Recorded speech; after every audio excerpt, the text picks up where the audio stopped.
I have so much to talk to you about. Where do I start? Where do I start with you? I start with you at where I start often with you is our BET Cipher, Okay. right? I focused there. I think that was '09, somewhere in that area. Mm-hmm. It was me, it was you, it was Wale, it was a few people there. And word was around. Nikki is in this cipher. Yeah. Really? Word was around. Okay. Nikki coming, she spit, she rap. You better have your bars right. It was all of No, that. they. I'm telling you, Okay. what Webb was saying back then. He sends his love, of course. Okay. And then I had my little camera, and I was filming. We did some filming afterward. I handed you the cigarette. But when I watch it today, to see your evolution and to see my evolution with the Queen's roots and how it just all intermingles, it's like beautiful. And then I go to your Instagram and you post '08 Nikki and 2022 Nikki. Isn't that crazy? Out of nowhere, I just happened to post that. Yeah. But what does that Nikki say to that Nikki? I wish that then I would have appreciated more things. I wish I would have appreciated myself more, my look more, that raw talent that wasn't so jaded and tainted with the ridicule from other people. You know what I'm saying? Like, Even that early. well, yeah, that early, I was still in that good place where artists are, where we are when we just start getting a little bit known, and we're thinking, oh, I'm just about to do what I love and make people happy, and then before all of the other stuff comes in, you know what I'm saying? For label stuff, or you know, and remember, social media was just beginning when I started, so I was like everybody. I was a lot of people's guinea pig. I was one of the first people to be shitted on the internet, on social media, like non-fucking stop. Every day I would go on, and it was some new story, made up story, or bad picture, or it wasn't acceptable to have surgery at all or anything. Even though, and at that time I had never had surgery. I had ass shots, which till this day I realize, even what I did, and even with me not consulting with anyone to do something like that, how insane that was.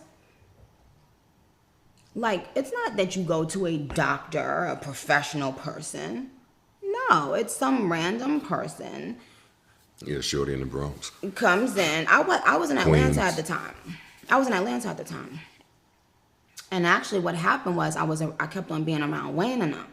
And at that time, Wayne, he always talking about big booties, and Wayne would have like a new chick in the studio every session. So it was always a new big booty. Creative support. That's what I like to call it. A new big booty there. A muse. Right. Actually, yes. Actually, it was. They were his muses. You like to look to the side and see something with some ass sitting there while you're trying to right. come up with a line. That's right. And yes, I want to make sure I don't downplay those women, because they have a big part in the journey of a rapper's career. You know what I'm saying? Because when they are out there, they would give him that fuel. Them smiling, them listening. He would do stuff and then just see organically what they would respond to, right? All of those things. So they were his muses, but I just was around them all the time, and I was like sister. I was like the little sister with Wayne and Mac and all these boys, J Mills and Gutta and all of them, and all I would hear them talking about is big butts. And I didn't feel complete or good enough, good as those girls, because I'm like, oh my God, this is what you're supposed to look like in the rap culture, and I don't look like that. And now. But that was you telling yourself that, and not anyone else saying that to you. No, yeah, they never told me that. Well, no, I'm lying. I think Wayne, and I think they said stuff sometimes jokingly. Jokingly. But to a young girl or up and coming rapper or anything like that, when it's from someone like Lil Wayne, it matters, you know, like, so even if they're joking, they don't know that the person that is there in that room with them is not finding it funny. They're thinking that, and now that I'm older, I understand. Sometimes you'll say something in front of someone and you're thinking that they know that they're pretty, or they know that they're smart, or they know that they're talented or whatever. You're thinking that this is what this person thinks about themselves, you know? So you'll say certain things around them or to them. But a lot of times you don't know how insecure a person is or what their insecurities are. So when you say certain things, if around women especially, you can never take them back. You know what I'm saying? So where they might have been playing with me, probably thinking, oh, she's confident, she's good in her own skin, they don't know probably that I always had that insecurity. So they're just joking. They didn't mean any harm, but it wasn't a joke to me. You know, I was laughing, but I didn't find it funny. And that was the experience then. I ask because today it almost seems like there is a female rapper starter kit. Thank you. That you have to have before you come in. Absolutely. I try to stay out of women's business, but it's rappers' business. And that's the thing. So what do you think about even the evolution of that? From it being a joking thing to Wayne saying it to you to now would be like, all right, we can't even, it don't matter that you can spit. It don't matter that you look great, you feel great. For us to back you, you gotta. You know what it is, Joe? I don't think it's the men really anymore, especially.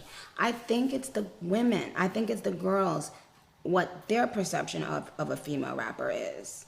And they think this is what I have to look like. You know, like I remember I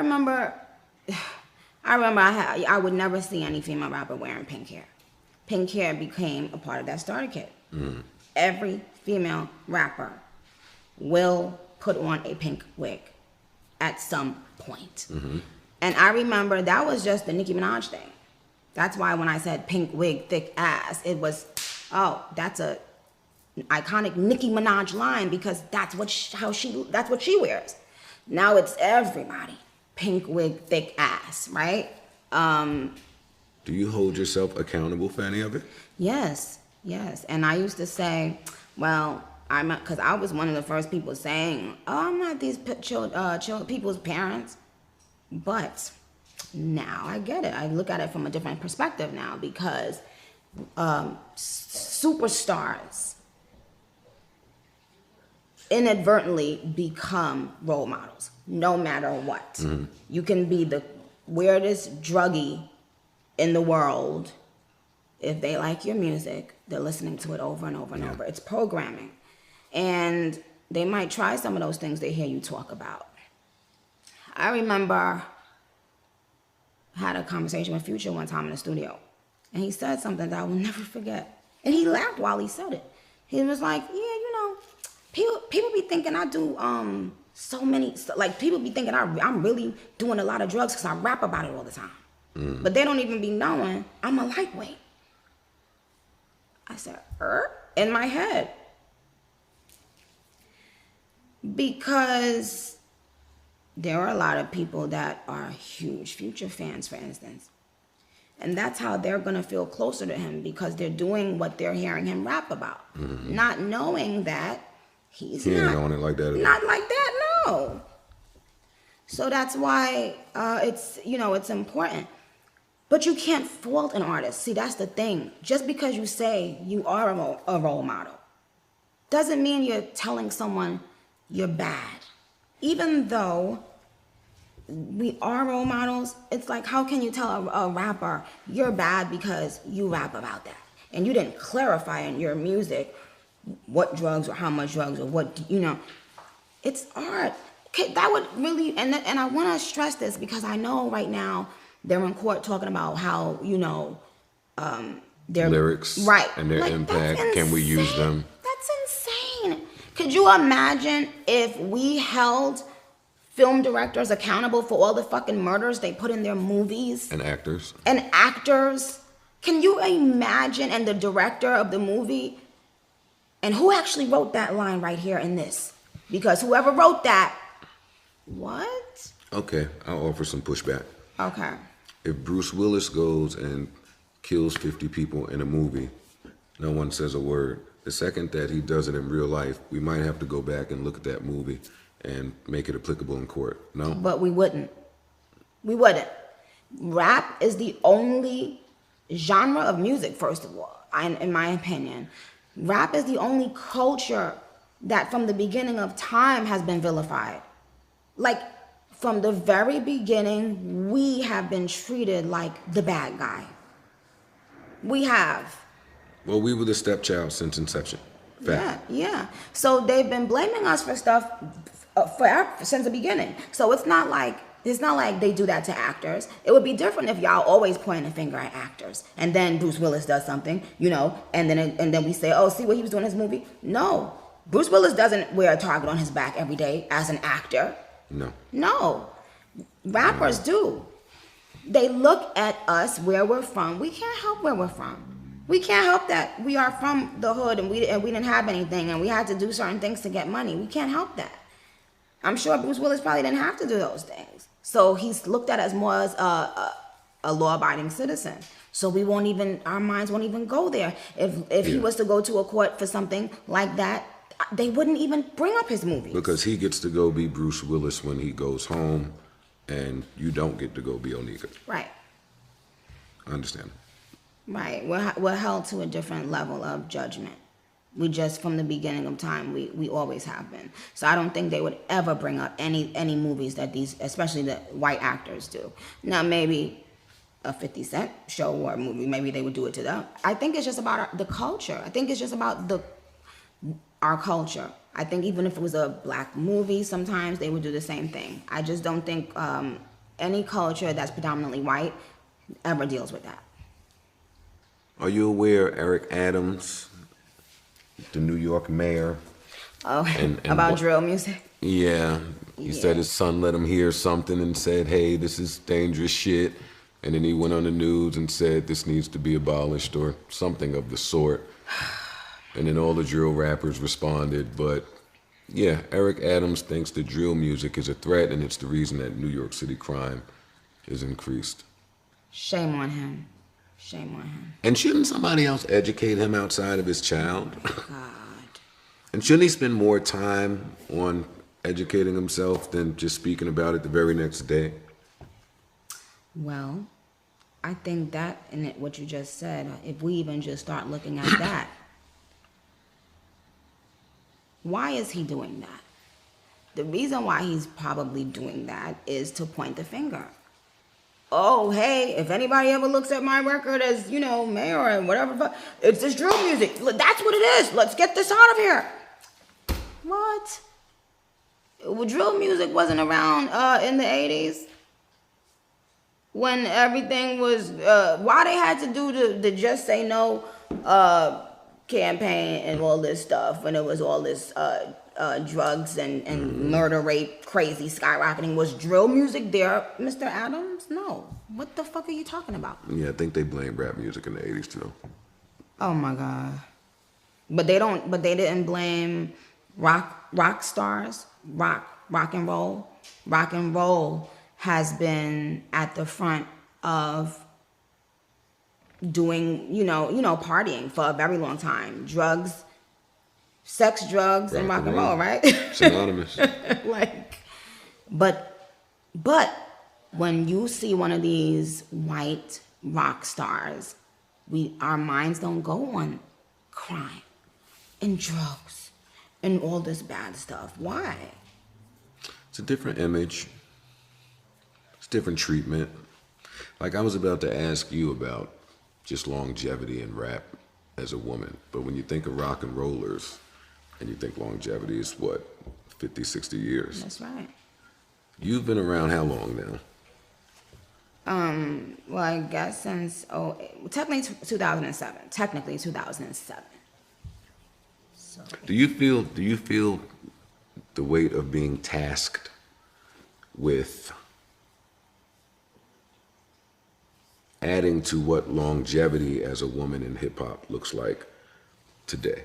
of course. Like, cause you're basically like I don't want to say the blueprint, but that's where we are now. We had Kim who had a run, we had Foxy who had a run, Lauren had a run, Missy had a run.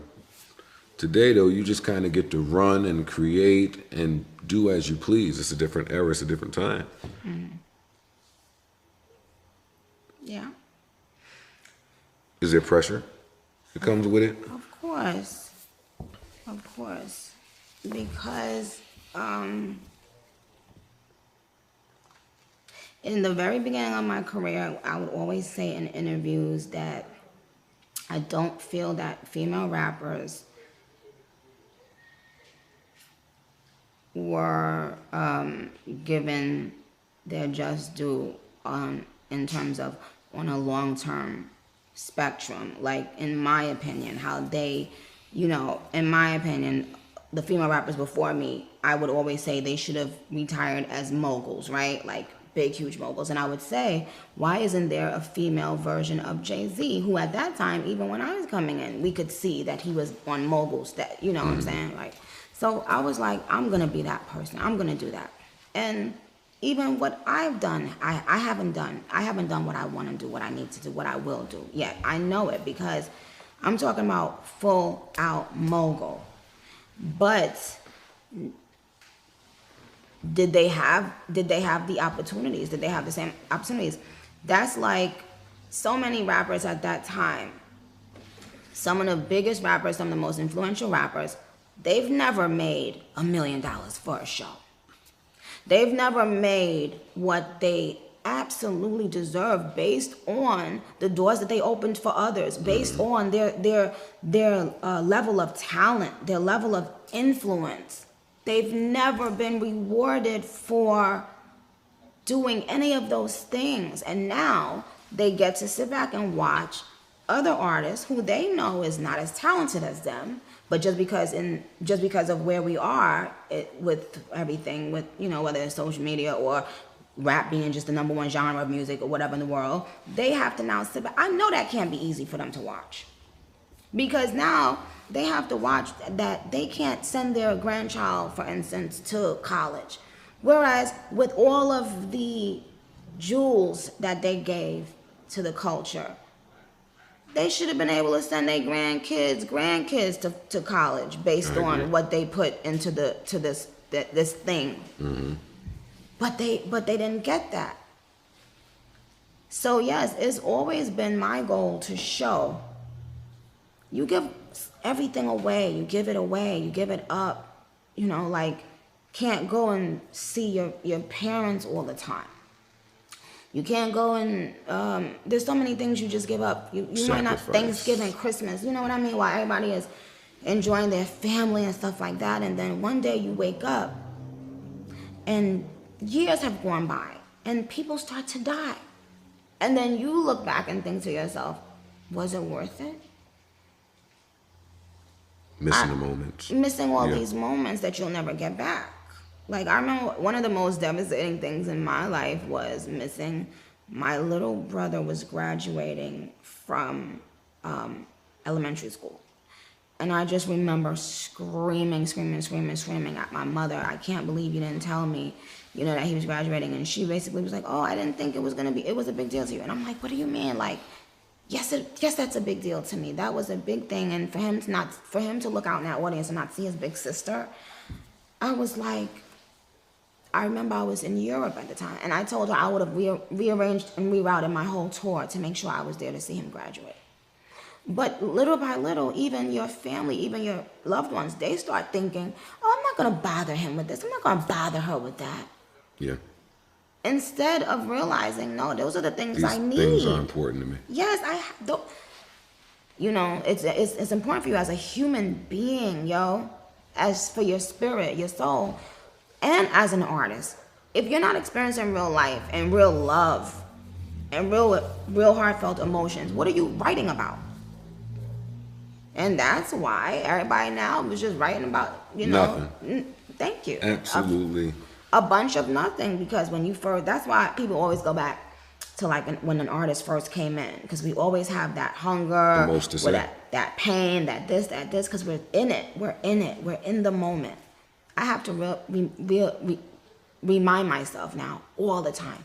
Stay in the moment. Get back in the moment. You just left the moment. Come back to the moment. Because I'm always Ahead. yeah, like thinking about what's tomorrow, what's next week, what's this tomorrow. Okay. And there are magical things happening that I'm not experiencing. I'm there physically, but I'm not experiencing it because I'm not there. How much time do you spend alone? Well, And that's got to be tough at this level. I actually spend a lot of time alone. I love being alone, actually. I'm one of those people that I used to just love getting off a tour just so I could just be in my bedroom alone and watch TV and do whatever I wanted to do and just, I've never been one of those people that needs to go out to the club and stuff like that, or be around other people. But I think it is important, for me to try to do it. But to be honest, a lot. I mean, obviously my husband and my son, are always there, but I would say I spend a good amount of time in my own world, in my own little space. Good. Okay. You mentioned earlier mogul, and that should be important at this juncture. What do you feel needs to be done or added for you to hit that vision, your vision of mogul? Well, all of my beauty deals, like Tell me about the beauty deals. I don't know. all of just Because I was going to ask. makeup and hair and clothes and sneakers and So you have all of those things happening. I do. I have them happening. But there have been things that I put on hold in the last maybe year or two because obviously you never want to negotiate anything when you're not at your best in terms of what you're putting out into the world. Like if you're a basketball player, you don't want to negotiate a deal when you've just had, when you haven't played, when you haven't been a starter or, for a long time. But you do want to negotiate that deal when you just been, a starter in every MVP in every last game, and you've been putting up, 40 points a game. You know what I'm saying? You do want to negotiate your deals then because you're going to get what you're worth. Yeah. So I hadn't been putting out music, right? So. But the last music you put out was received well. Well, no, because there was a lot of what's the word? Like remember with the Queen album, there was a lot of bullshit going on, and I don't think that it was presented correctly. It's not Received well, but not presented correctly. right. Yeah, and I don't think mentally I was in the right place. Even like with what I did afterwards. Like once that body of work was out, I don't think that I even presented myself correctly, in terms of what I was saying and how I was saying it. Dark time. Did you have to present something at that time? No, I don't even think I should have put out an album at that time. I don't think that I was ready to put the album out.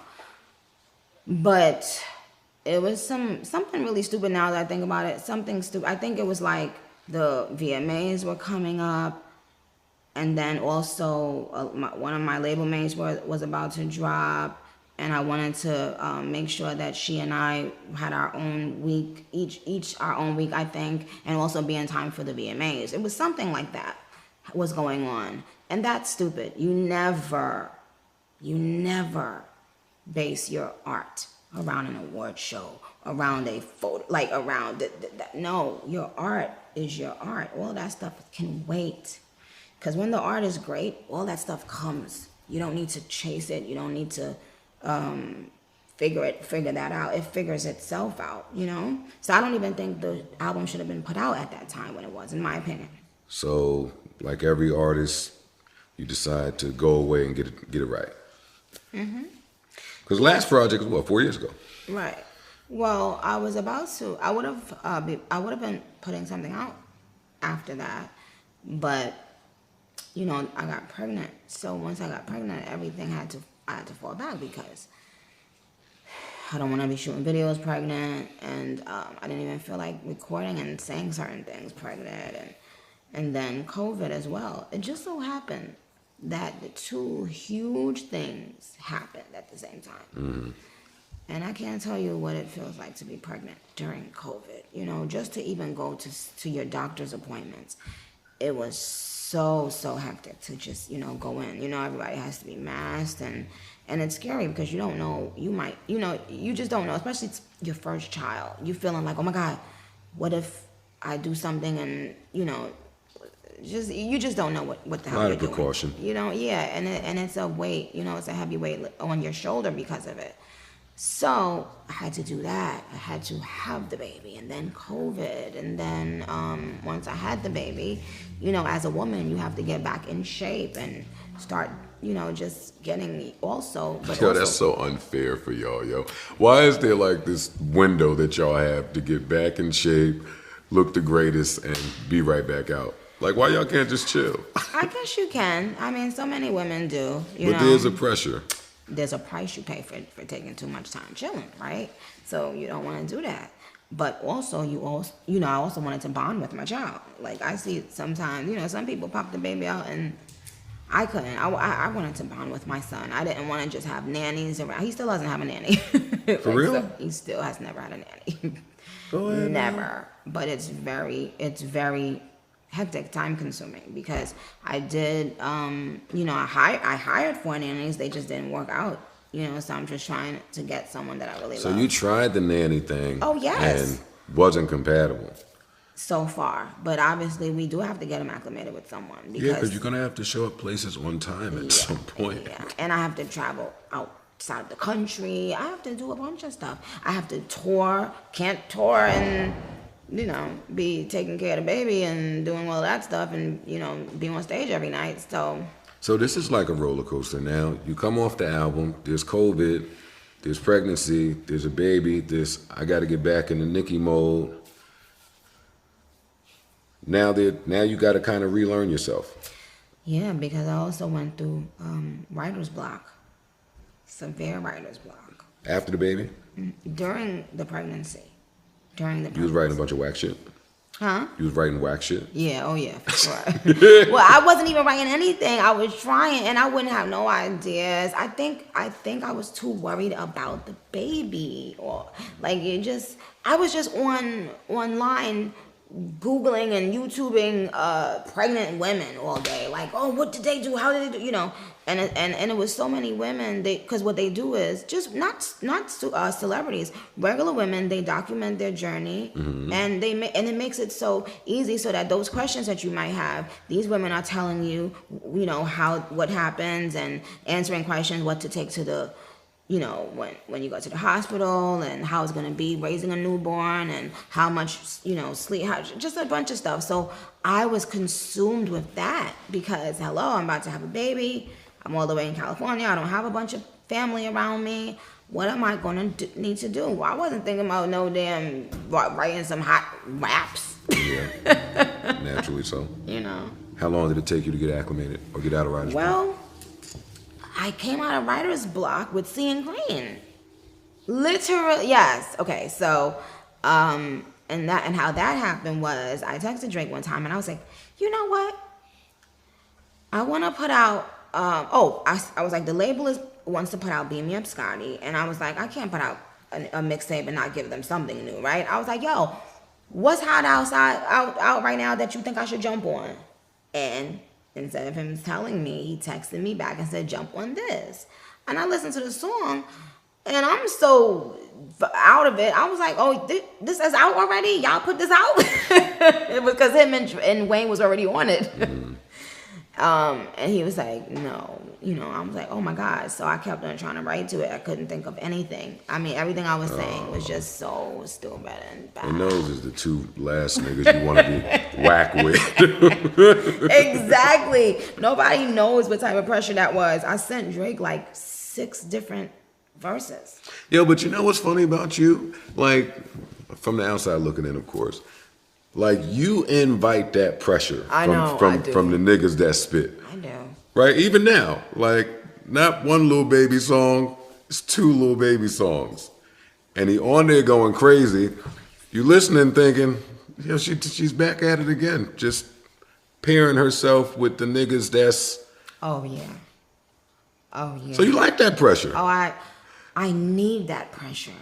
I have to have a sparring partner. Like, how do people get great? I mean, I don't want to... But you always put yourself just in the category of the niggas. Right. Like, you make it a point to say, yo, don't just put me with them.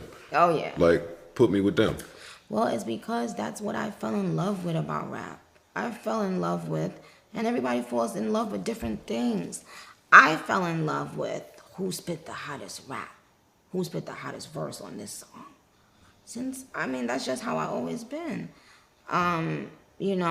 So I gravitated to like Foxy Brown because I felt like she used to spit like a dude.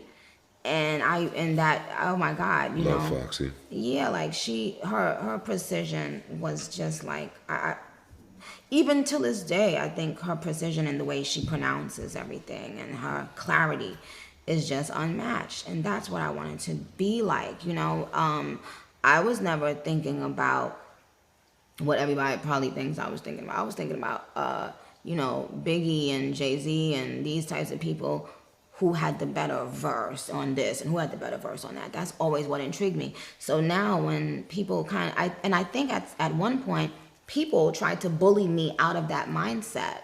Like, so that the bar could be lowered for women, Why does it have to be about dope raps? You're a rapper. Who cares about if the rap is dope?